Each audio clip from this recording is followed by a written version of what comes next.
थोड़ा जूम करके लियो फिर।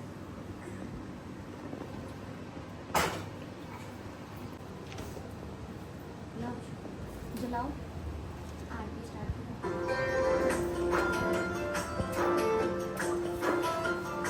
दीदी पहले पूजा में आ जाओ। हेलो फ्रेंड्स, तो यहाँ पे हम गणपति जी लेके आए हुए हैं और बहुत ही अच्छे से की पूजा वगैरह कर रहे हैं। इस साल मेरा प्लान नहीं था लेके आने का, लेकिन विशु ने कहा कि नहीं, लाना ही लाना है। और गणपति जी हमेशा ही मेरे घर आते हैं, हर साल चाहे कुछ भी हो, पर हम वो आते ही आते हैं। और इस बार रियांश था तो हमने सोचा ले आते हैं, और ये तो बहुत ही खुश हुआ। इसको देख के तो मुझे बहुत ही अच्छा लगा। ये देखे जा रहा था क्या हो रहा है, कुछ नया था इसके लिए। हमेशा कुछ ना कुछ मतलब जब भी ये देखता है तो इसको बहुत ही अच्छा लगता है, कुछ नया सा लगता है। और जब ये पूजा वगैरह देख रहा था प्रॉपर इस तरह से, तो उसे बहुत अच्छा लग रहा था। वो अपना टेबल बजाए जा रहा था। विशु ने सुबह सुबह ही रियांश को नहला दिया और बोला ये भी पूजा में शामिल होगा नहा वहा के, पर वो बहुत रोने लग गया और नीचे का लोअर पजामी पहना ही नहीं, बस कुर्ता पहन के बैठा था। तो हमने उसे चेयर पे बैठा दिया। पहले तो वो बहुत खुश हो रहा था, बजाए जा रहा था। उसके बाद उसे हमने घंटी दे दी थी, वो उस पर बहुत इंजॉय कर रहा था। उसे ना आवाज़ बहुत पसंद है, तो इस वजह से वो बहुत खुश हो रहा था। तो इस तरह हमने यहाँ पे आज गणपति जी की पूजा की। विशु थोड़ा लेट गया था ऑफिस, क्योंकि वो पूजा में शामिल होना चाह रहा था। और विशु को मतलब ऐसे फेस्टिवल सेलिब्रेट करना बहुत अच्छा लगता है, तो इस वजह से मैं अभी कुछ ज़्यादा नहीं कर पाती हूँ। पूजा वगैरह पे भी ज़्यादा ध्यान नहीं रहता है मेरा, क्योंकि अभी मैं ज़्यादा से ज़्यादा अपनी बेटी को टाइम देती हूँ। क्योंकि उसके चक्कर में मैं अगर इधर उधर लगी रहती हूँ तो मैं सब कुछ भूल जाती हूँ, और फिर मेरा ध्यान उधर से हट जाता है, तो कुछ छोटा सा भी कुछ हो जाता है तो मुझे अच्छा नहीं लगता। इस वजह से मैं पूरा का पूरा ध्यान अपने बेटे को देती हूँ।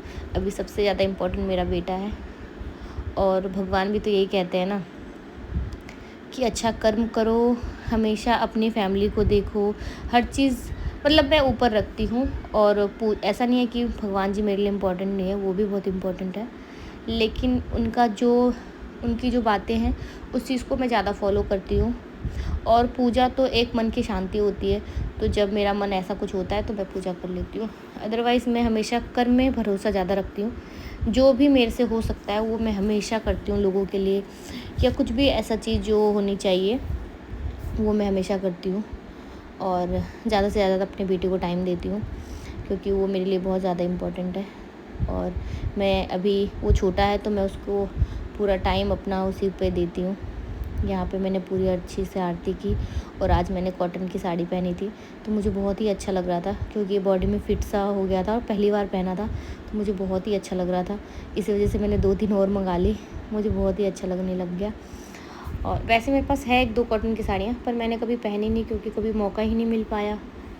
जब शादी हुई तब ठंड थी, फिर रियांश रह गया, फिर उसके बाद गर्मी आ गई, तो उसे फीड वगैरह कराना होता है, तो मेरे से मैनेज नहीं हो पाता। तो ऐसा कभी कुछ फेस्टिवल होता है तो मैं सोची डाल लूँगी, तो मुझे बहुत अच्छा लगा, तो मैंने आज पहना, और विशु को भी बहुत अच्छा लगा। और इस तरह से हमारी आज गणपति जी की पूजा हुई। तो आप लोग बताना आप लोगों ने कैसे पूजा किया। मैं ज़्यादा कुछ कर नहीं पाई, डेकोरेशन वगैरह छोटा सा ही जल्दी जल्दी में जो भी हो पाया मैंने पूजा किया। और ये व्लॉग लेट डल रहा है क्योंकि मैं बहुत बिज़ी हो गई थी, इस वजह से।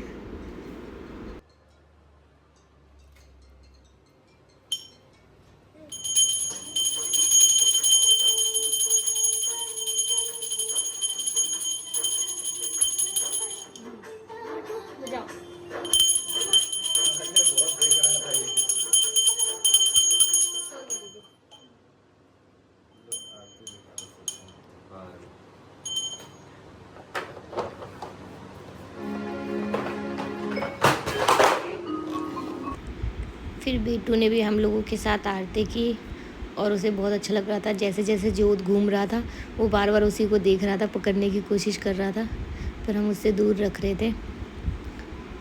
और ये देखो कितना एंजॉय कर रहा है यहाँ पूजा। नीचे का पहना ही नहीं है। फिर उसके बाद मैंने बाद में इसे कपड़े पहनाए, क्योंकि इसकी फ़ोटोशूट वगैरह करनी थी। पहला पूजा था इसका गणपति जी का, साथ में, तो इस वजह से हमने इसे कपड़े पहनाए, फिर बहुत अच्छे से फ़ोटो वोटो खिंचवाया। यहाँ पे गणपति जी देखो कितने सुंदर लग रहे हैं। यहाँ मैंने मुकुट डाला हुआ है, उनसे तो इनका लुक और ही सुंदर लगने लग गया। और मैं इको फ्रेंडली लेके आई थी।